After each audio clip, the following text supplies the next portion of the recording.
Hello everyone. तो आज हम जो टॉपिक डिस्कस करने वाले हैं वो है डेमोक्रेसी। इस डेमोक्रेसी का मतलब क्या होता है आज वो हम सीखेंगे। इसकी अगर हम डेफिनेशन देखें, बहुत ही इजी डेफिनेशन है। डेफिनेशन क्या है? Forms of government in which rulers are elected by people.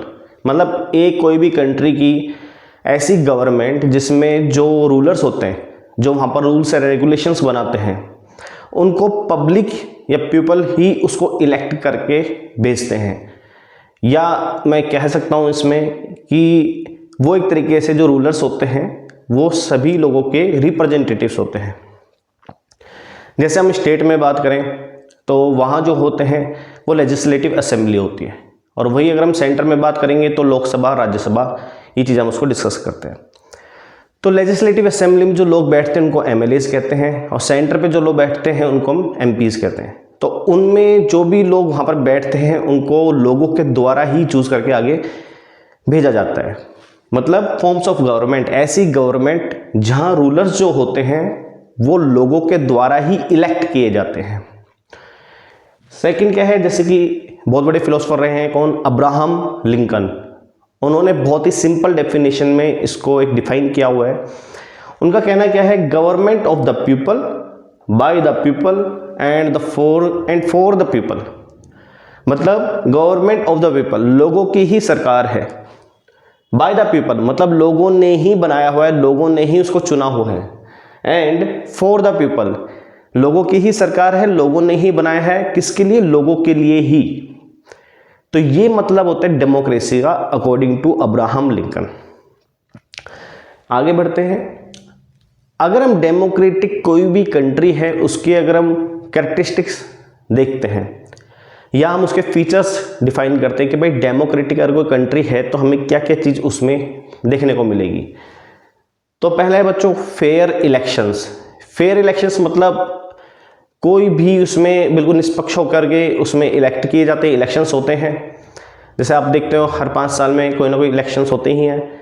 उसमें एक एज लिमिट उसमें डिफाइन कर रखी है। सभी कैटेगरी के लोग irrespective of their caste, religion and gender, वो सब लोग उसमें पार्टिसिपेट करते हैं। Rule of law means all या every citizen is same in front of law. मतलब कानून के आगे सब लोग बराबर हो, चाहे वो अमीर है, चाहे वो गरीब है, चाहे वो स्त्री हो या पुरुष है, सभी के लिए कानून बराबर बनाए हुए हैं। अगला है फंडामेंटल राइट्स। जैसे कि अगर हम बात करें, जब हम फंडामेंटल राइट्स को डिस्कस करेंगे उसको एक तरीके से अगर हम बात करें वो आर्टिकल नंबर 12 से लेकर 35 तक उसमें डिफाइन होता है। और उस फंडामेंटल राइट्स जो होते हैं वो डेमोक्रेटिक गवर्नमेंट में सिटीजन्स को प्रोवाइड भी किए जाते हैं। फंडामेंटल राइट्स जैसे 12 से 35 है, मतलब सिटीजन्स को कुछ अधिकार दिए जाते हैं। अगर उनका हनन होता है तो सुप्रीम कोर्ट सेंटर में आती है और उस अधिकार को प्रिजर्व भी करते हैं, प्रोटेक्ट भी किया जाता है। जैसे एक दो मैं आपको फंडामेंटल राइट बता देता हूँ। जैसे कि अनटचेबिलिटी, पहले प्री इंडिपेंडेंस की बात करें उस टाइम पर जो एक छुआछूत की बहुत ज़्यादा बीमारी थी कि कोई लोअर कास्ट का इंसान है उसके हाथ से कोई पानी नहीं पीता था। इसके बाद बात करें हम अमेरिका में भी इस चीज़ को ब्लैक एंड वाइट रेसिज्म का काफ़ी था। आर्टिकल 21 की अगर हम बात करें तो काफ़ी ज़्यादा न्यूज़ में होता है। मतलब राइट टू प्राइवेसी, इसमें किसी भी इंसान का अगर कोई प्राइवेट या प्राइवेसी हनन होती है तो वो आर्टिकल नंबर 21 में उसके अकॉर्डिंग मतलब उस अपने आप को सेव कर सकता है। Next accountability.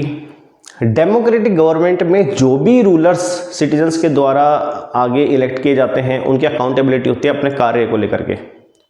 उनको बताना पड़ता है कि उन्होंने क्या काम किया है।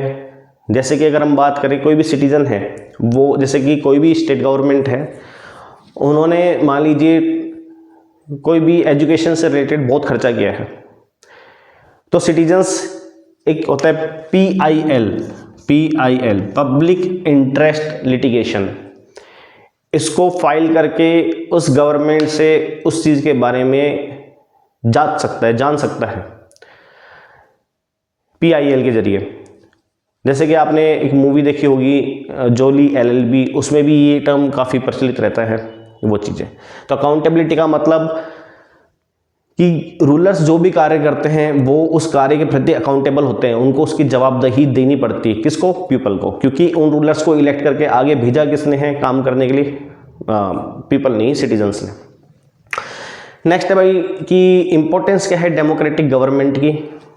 प्रोटेक्ट्स सिटीजन्स राइट, जो मैंने अभी आपके सामने डिस्कस किया कि आर्टिकल नंबर 12 से 35 तक फंडामेंटल राइट्स होते हैं, और जो कि उनका कोई भी हनन होता है तो ये जिम्मेदारी बनती है सुप्रीम कोर्ट की, गवर्नमेंट की, कि उसको प्रोटेक्ट करे। प्रमोट्स इक्वलिटी एंड जस्टिस, इसमें एक वर्ड है इक्वलिटी, मतलब समानता का सभी को अधिकार देना। ऐसा नहीं कि कोई पिछड़ा वर्ग है तो उसको कोई भी चीज़ में लेकर के उनको वैसा फील करवाया जाए, या उनके लिए कोई ज़्यादा रिसोर्सेस अवेलेबल ना कराया जाए, तो सभी को इक्वल रखना होता है यहाँ पर। नेक्स्ट है बच्चों वर्ड जस्टिस। ये तो काफ़ी न्यूज़ में रहते ही है कि जो पुअर लोग होते हैं या जो बैकवर्ड एरिया से लोग आते हैं उनको जस्टिस नहीं मिल पाता है। तो गवर्नमेंट की ड्यूटी है कि जो भी विक्टिम जो भी लोग होते हैं उनको जस्टिस मिले, सभी को जस्टिस मिले। नेक्स्ट है एनकरेज पार्टिसिपेशन, मतलब सभी लोगों का पार्टिसिपेशन होना जरूरी है कि कोई भी गवर्नमेंट को इलेक्ट करने में है, जैसे इलेक्शंस होते हैं, काफ़ी गवर्नमेंट जो होती है वो प्रचार प्रसार भी करती है कि जो भी वोट है उनसे आप अपनी किस्मत, मतलब एक तरीके से सरकार बदल सकते हैं, और आपका वोट जो है वो कितनी महत्वता रखता है उस चीज़ में, उसके लिए। अगर हम बात करें टाइप्स ऑफ डेमोक्रेटिक गवर्नमेंट या टाइप, तो कौन कौन से होते हैं? Direct and indirect. डायरेक्ट में तो क्या होता है, डायरेक्टली जो पीपल होते हैं वो किसी रूलर्स को अपॉइंट नहीं करते हैं, वो डायरेक्टली लॉज में पार्टिसिपेट करते हैं, लॉज फॉर्मेशन में, लॉज बनाने में। इनडायरेक्ट गवर्नमेंट की बात करें तो ये किसमें देखने को मिलती है? हमारे देश में, दैट इज इंडिया में। इसमें लोग पार्टिसिपेट करते हैं बट रिप्रेजेंटेटिव के थ्रू, क्योंकि इतनी बड़ी कंट्री है 130 करोड़ लोगों की, तो उनके रिप्रेजेंटेटिव वहाँ जाके बैठते हैं और वो वहाँ पर जाके लॉज बनाते हैं। तो इसमें जो लोग हैं वो रूलर्स को इलेक्ट करके भेजते हैं ताकि उनके बिहाफ पर उनकी बातों को आगे रखा जाए। और इसमें पीपल डायरेक्ट पार्टिसिपेट नहीं करते हैं बट इनडायरेक्टली करते हैं, किसके थ्रू? रूलर्स के थ्रू। तो ये है आज की वीडियो में, एक बार समराइज कर देते हैं। पहला है कि डेमोक्रेटिक गवर्नमेंट की डेफिनेशन सिंपल है, अब्राहम लिंकन के according government of the people, मतलब लोगों की ही सरकार है, बाय द पीपल, लोगों ने ही इलेक्ट करके भेजा है आगे, एंड फॉर द पीपल, वो काम भी किसके लिए करेगी? लोगों के लिए। कोई भी उनके वेलफेयर से रिलेटेड काम होता है वो सब चीज़ें हो गई। फीचर्स क्या है? फेयर इलेक्शंस कराना। नेक्स्ट रूल ऑफ लॉ, मतलब सभी लोग बराबर हैं कानून के आगे। फंडामेंटल राइट्स आर्टिकल 12 से 35 के बीच में इसके बारे में डिस्कशन किया हुआ है।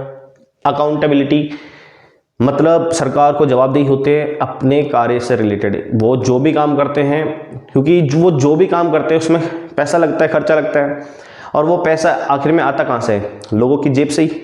उनको टैक्स फिल करना पड़ता है, डायरेक्ट टैक्स, इनडायरेक्ट टैक्स। तो जैसे हम किसी को भी 1000 रुपये देते हैं, मान लो कोई फादर है अपने बेटे को 1000 रुपये देता है, तो एटलीस्ट वो फादर ही तो पूछेगा कि 1000 रुपये आपने कहाँ खर्च किए? 100 रुपये इसमें किए, 50 रुपये इसमें, 500 रुपये इसमें। तो ऐसे ही तो जो जिम्मेदारी सरकार की बनती है, क्योंकि उन्होंने जिनसे पैसे लिए वो उनके हार्डवर्क का ही पैसा है, और उसी से रिलेटेड उनको पूरी अकाउंटेबिलिटी देनी पड़ती है कि हमने ये काम इतने पैसे में किया है, ताकि वहाँ पर करप्शन ना हो सके। ये उनका एक मोटो रहता है। इंपॉर्टेंस क्या है? प्रोटेक्ट सिटीजन्स राइट की, मतलब जो भी लोग हैं उनके राइट्स कभी अगर हनन होते हैं तो उनको प्रोटेक्ट करना। प्रमोट्स इक्वलिटी एंड जस्टिस, सभी को बराबर का अधिकार देना, चाहे वो कोई भी कास्ट से बिलोंग करे, चाहे वो फिजिकली डिसेबल ही क्यों ना हो। जैसे हम कोई भी फॉर्म भरते हैं तो आपने देखा होगा वहाँ पर फिजिकली PWD या फिजिकली डिसेबल वगैरह इनका एक क्योटा होता है, क्योंकि वो एक नॉर्मल व्यक्ति के कंपेयर में उतने एफर्ट्स नहीं लगा सकता, तो इसीलिए थोड़ा सा उनका जो पासिंग मार्क्स होते हैं कम होते हैं। जैसे हम बात करें UPSC में, तो जनरली जो जनरल कैटेगरी की जो कट ऑफ है वो 105 या 198 के आसपास जाती है प्रीलिम्स के लिए। वहीं फिजिकली डिसेबल्ड के और भी उनको 55 मार्क्स आते तो ही क्वालिफाई हो जाता है। एनकरेज पार्टिसिपेशन, सभी लोगों को इनकरेज करना कि आप आइए इलेक्शन पार्टिसिपेट कीजिए। Types direct and indirect. Direct उसे कहेंगे जिसमें डायरेक्ट पीपल ही, लोग ही लॉज बनाने में हेल्प कर रहे हो। इनडायरेक्ट में डायरेक्टली वो लोग हेल्प नहीं करते, इनडायरेक्टली मतलब पहले वो रूलर्स को भेजते हैं आगे और उसके बाद वो उनके बिहाफ पर क्या बनाते हैं, कानून बनाते हैं। तो आज की वीडियो में इतना ही। अभी तक ये मेरी तीसरी वीडियो है, और इसके अलावा आपको किसी भी टॉपिक पे डाउट है आप कमेंट सेक्शन में लिख सकते हैं। तो आज के लिए सिर्फ इतना ही बच्चों, चलो मिलते हैं अगली वीडियो में। Thank you.